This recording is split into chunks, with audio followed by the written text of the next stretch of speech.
السلام علیکم ورحمۃ اللہ وبرکاتہ۔ یہ ہمارے بھائی نے بہت ہی پیاری حدیث شیئر کی ہے۔ میرا دل چاہا کہ اس کے اوپر تھوڑی سی روشنی ڈالوں تاکہ کوئی بندہ غلط فہمی میں نہ رہے۔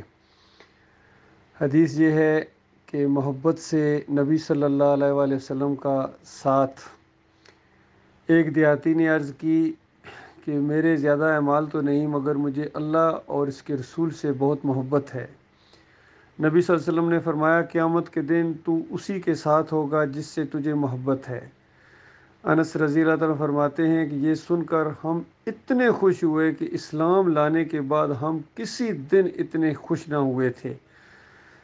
انس رضی اللہ تعالیٰ فرماتے ہیں کہ میں اللہ کے رسول صلی اللہ علیہ وسلم، ابو بکر رضی اللہ تعالیٰ عنہ اور عمر رضی اللہ تعالیٰ عنہ سے محبت کرتا ہوں،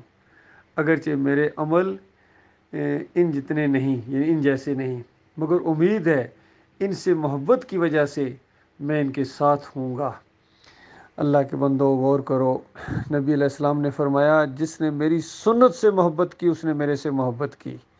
اور جس نے میرے سے محبت کی وہ میرے ساتھ جنت میں ہوگا۔ دیکھا آپ نے کہ ایک حدیث دوسری حدیث کی وضاحت کر رہی ہے۔ بالکل یہ وہی انداز ہے جس طرح قرآن میں آتا ہے کہ اے نبی، یہ اللہ سے محبت کے جو دعوے کرتے ہیں نا، ان کو کہو کہ اگر تم اللہ سے محبت کرتے ہو، ان کنتم تحبون اللہ فاتبعونی، اگر تم اللہ سے محبت کرتے ہو تو میری پیروی کرو، یعنی میرے طریقے پر چلو۔ اللہ کے نبی کو اللہ کے ساتھ شریک نہیں ٹھہرانا ہے، اللہ کے نبی کے راستے پر چلنا ہے۔ نبی علیہ السلام نے جو طریقہ بتایا اس پر چلنا ہے، ان کی سنت پر چلنا ہے۔ یہ نبی علیہ السلام سے محبت ہے، اور یہ اللہ کا حکم ہے کہ نبی علیہ السلام کی پیروی کرو۔ تو اللہ پھر فرماتا ہے یحببکم اللہ، پھر اللہ تم سے محبت کرے گا، پھر اللہ تم سے محبت کرے گا۔ اور اگر نبی کی پیروی نہیں کرتے اور خالی اللہ سے محبت کے دعوے ہیں تو مالک فرماتا ہے ان اللہ لا یحب الکافرون، ایسے کافروں کو اللہ تعالیٰ بالکل محبت نہیں کرتا، ایسے کافروں کو پسند نہیں کرتا اللہ تعالیٰ، کہ جو نبی کے طریقے پر نہ چلے اور پوجنا شروع کر دے نبی کو۔ تو اندازہ لگائیے، آپ اللہ سے بھی محبت کے دعوے کریں اور اللہ کی بات نہیں مانیں گے تو آپ کا دعویٰ آپ کے منہ کے اوپر مارا جائے گا، چاہے ٹنوں اور کتنا زیادہ وزنی کیوں نہ ہو۔ اور یہ جو نبی علیہ السلام کے ساتھ محبت کے دعوے کرتے ہیں اور نبی علیہ السلام کی کوئی بات نہیں مانتے، نبی علیہ السلام نے فرمایا قبروں کو کچا رکھو۔ بتاؤ یہ جو پکا کرنے والے ہیں یہ نبی علیہ السلام کی بات مانتے ہیں؟ سچے ہیں جھوٹے ہیں؟ نبی علیہ السلام نے فرمایا اس کے اوپر گنبد نہ بنے۔ اندازہ لگائیے آج کتنے گنبد بنائے جا رہے ہیں قبروں کے اوپر، تاکہ نبی علیہ السلام کی قبر کے اوپر گنبد بنا دیا ان عربوں نے، سعودیوں نے۔ یہ بالکل وہی بات ہے جس طرح ابراہیم علیہ السلام جو بتوں کے توڑنے والے تھے، بعد والوں نے، ناخلفوں نے، اور شرک جب ان کے اندر آ گیا تو ابراہیم علیہ السلام کی مورتی انہوں نے بنا دی، جو ابراہیم علیہ السلام مورتیوں کو توڑنے والے تھے۔ بالکل یہی معاملہ ہوا ہے کہ نبی علیہ السلام نے پکی قبروں کو نیچے گرانے کا حکم دیا، گنبدوں کو اور مزاروں کو گرانے کا حکم دیا ہے، اور علی رضی اللہ عنہ کو بھیجا، اور انہوں نے اپنے شاگرد بعد میں اپنے دور حکومت میں علی رضی اللہ عنہ نے اپنے شاگرد کو بھیجا اور کہا کہ میں اس کام پر نہ بھیجوں جس پر مجھے نبی علیہ السلام نے بھیجا تھا۔ وہ اتنے خوش ہوئے کہ جلدی بھیجیے مجھے، کتنا زبردست کام ہے۔ فرمایا جو قبر جس نے سر اٹھایا اس کو نیچے کرو، جو تصویر نظر آئے اس کو پھاڑ دو، اور جو مورتی نظر آئے اس کو توڑ دو۔ اللہ کے بندو یہ ہے دین اسلام۔ اور پھر دیکھیے ایک اور بھی بڑا اس میں علمی نقطہ ہے۔ انس رضی اللہ عنہ کہتے ہیں کہ اس حدیث کی وجہ سے یہ جو علمی بات پہنچی ہے، میں اللہ کے رسول صلی اللہ علیہ وآلہ وسلم سے محبت کرتا ہوں، میں ابو بکر صدیق رضی اللہ عنہ سے محبت کرتا ہوں، میں عمر بن خطاب رضی اللہ عنہ سے محبت کرتا ہوں۔ اس کے آگے کوئی نہیں نام لیا۔ سارے صحابہ ایک دوسرے سے محبت کرتے تھے، لیکن ذرا درجہ بندی دیکھیے، یہ تھا صحابہ کے دور میں، صحابہ اکرام کا جو ہے وہ درجہ، ابو بکر صدیق نمبر 1 ہیں، اور نمبر 2 عمر بن خطاب ہے۔ اس کے بعد صحابہ کے درمیان کوئی درجہ بندی نہیں تھی، کوئی۔ بالکل یہ جو کہتے ہیں نا کہ علی دا پہلا نمبر، دما دم مست کے اندر، یہ خالص انکاری ہیں نبی علیہ السلام کی سنت کے، اور صحابہ کے یہ دشمن ہیں۔ ایسے دشمنوں سے، صحابہ کے دشمنوں سے اور نبی کے دشمنوں سے اللہ ہرگز محبت نہیں کرتا ہے۔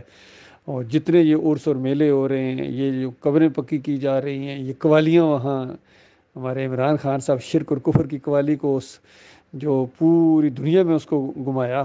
وہ جو قوالی گاتا ہے علی دا پہلا نمبر، دما دم مست کے اندر نصرت فتح علی، اسی شرک کے اوپر وہ مرا ہے۔ تو اندازہ لگا جو اس طرح کفر و شرک پھیلانے والے ہوں، سارے طارق جمیل بھی اسی طرح واسطے وسیلے کے شرک کے اندر نبی کے ساتھ محبت کے دعوے اور شرک کرتا ہے، نبی کو اللہ کے ساتھ شریک ٹھہراتا ہے، چاہے تقی عثمانی ہو، چاہے یہ ڈاکٹر اسرار ہو، علی انجینئر ہو، یہ مولوی اسحاق ہو، جتنے ہیں، طاہر القادری ہو، سارے لگے ہوئے ہیں اور نبی علیہ السلام کو اللہ کے ساتھ شریک ٹھہراتے ہیں۔ کم از کم جن کے اندر شرک ہے وہ کہتے ہیں ہمارے اعمال جو ہیں وہ نبی علیہ السلام کے یہاں پیش ہوتے ہیں، درود و صلاۃ و سلام تو لازمی پیش ہوتا ہے، اندازہ لگائیے، حالانکہ ہمارے تمام اعمال اللہ کے یہاں پیش ہوتے ہیں۔ جن کا یہ عقیدہ ہے کہ نبی علیہ السلام کے یہاں ہمارے اعمال پیش ہوتے ہیں یا نبی علیہ السلام کے لیے اس کائنات کو بنایا گیا ہے، وہ خالص اللہ کے انکاری ہے، اور نبی علیہ السلام کل قیامت کے دن ان کے دشمن بن جائیں گے۔ مالک نے فرمایا کانو لہم اعدا وکانو بعباداتہم کافرین۔ آج پکار لو ان کو، جتنے نیک لوگ گزرے ہیں جن کو پکارتے ہو، تو کل قیامت کے دن یہ سارے جتنے نیک لوگ تھے یہ تمہارے دشمن بن جائیں گے، تمہارے اوپر لعنتیں بھیجیں گے، فرشتے تمہارے اوپر لعنتیں بھیجیں گے، اور اللہ کی لعنت تمہارے اوپر پڑے گی اگر تم نے شرک کو نہ چھوڑا، تو یہ بہت بڑی محرومی ہوگی۔ باقی یہ جو دوسرے ہیں جن کو صوفیوں کو، چاہے عبد القادر جیلانی ہوں، محی الدین چشتی ہوں، علی اجوہری ہوں، مجدد الفسانی ہوں، شاہ ولی اللہ کا پورا خاندان ہو، شاہ اسماعیل ہو، جتنے بھی یہ ہیں، اعلیٰ حضرت ہوں، یہ سارے جتنے، یہ تو شرک اور کفر پھیلانے والے لوگ تھے، ان کی کتابیں بھری پڑی ہیں شرک اور کفر سے، چاہے ٹنوں کے حساب سے ان کے دعوے ہوں ہم نبی علیہ السلام کے ساتھ محبت کرتے ہیں۔ اصل میں اسی محبت کی وجہ سے انہوں نے نبی علیہ السلام کو اللہ کے ساتھ شریک ٹھہرایا ہے، جس طرح عیسائیوں نے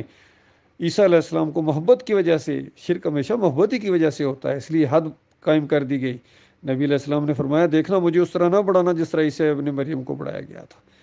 ان کو اللہ کا بیٹا بنا دیا۔ میری حیثیت یہ ہے کہ عبد ہوں و رسول، عبد پہلے میں عبد ہوں، بندہ ہوں، سب سے بڑا اور پیارا جو رشتہ ہے اللہ کے ساتھ وہ ہمارا انسانوں کا، ہم اس کے عبد ہیں، بندے ہیں، فرما بردار بندے ہیں،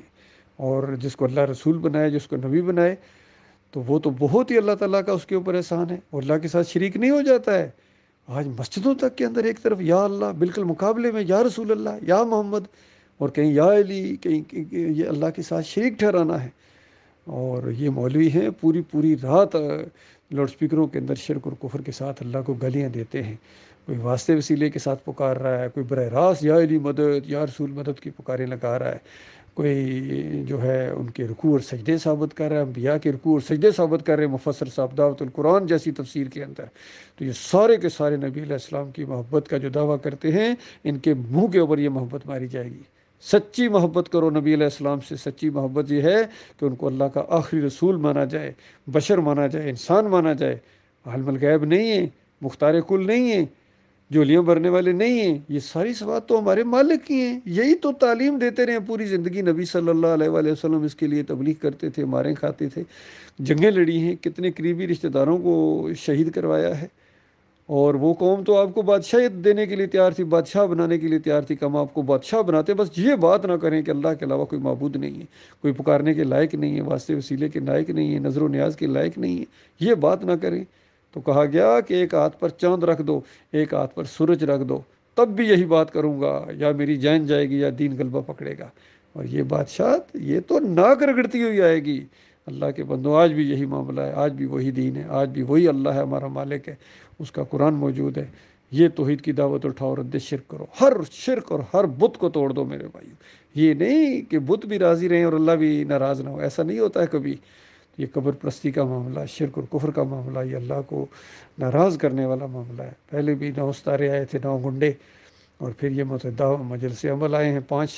جماعتیں اکٹھی ہوئی ہیں، پھر پی ڈی ایم، یہ سارے سیاسی جتنے بھی عمران خان سمیت سارے، کوئی بھی اللہ کے دین کے ساتھ مخلص نہیں ہے، صرف ان کو اسلام آباد چاہیے، صرف ان کے اقتدار کی جنگ ہے۔ اللہ کے بندوں جو اللہ کو مانتے ہی نہیں وہ اللہ کے راستے میں جہاد کیسے کریں گے؟ نبی علیہ السلام کو پوجتے ہیں، پکارتے ہیں، 12 ربیع الاول کو کیک کاٹتے ہیں نبی علیہ السلام کی وفات کے دن، یہ ہے ان کی محبت۔ نبی علیہ السلام 12 ربیع الاول کو فوت ہوئے تھے، صحابہ پریشان تھے، غمگین تھے، اور یہ بے ایمان خوشیاں مناتے ہیں، ان کے نوجوان حال اٹھتا ہے ان کو، اور موٹر سائیکلوں پر سلنسر نکال کے گاڑیوں کے، اور ہر طرف شور و غل کرتے ہیں، یہ سمجھتے ہیں ہم، اور گنبد اٹھا کے پھرتے ہیں، اندازہ لگائیے، یہ ایسی بات ہے کہ بت کو اٹھا کر پھرے اور کہے لا الہ الا اللہ، بتوں کو اٹھا کے، یہ معاملہ ہے ان کا۔ اللہ کے بندو میرے پیارے بھائیوں، میں آپ کا بھائی ہوں، صحیح بات آپ کو بتا رہا ہوں،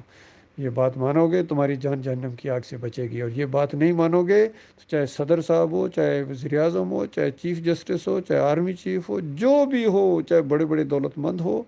تہجد گزار ہو اور عمرے اور حجوں پر حج کرنے والوں، الحاج صاحب ہوں، مکی ہو یا مدنی ہو، سارے کے سارے جو ایمان خالص نہیں کریں گے اور عقیدے کے اندر شرک ہوگا، وہ ہمیشہ کی آگ میں رہیں گے، ہمیشہ کی بیڑیاں ان کو پہنائی جائیں گی، ہمیشہ کی آگ میں ان کو رکھا جائے گا، خون اور پیپ کی وادیوں کے اندر ان کو جب غوطے دیے جائیں گے، اور ساتھ ہی کہا جائے گا ذق، چکھ مذاق، تو بڑا عزت دار آدمی تھا، تیرے سامنے جب اللہ کی توحید بیان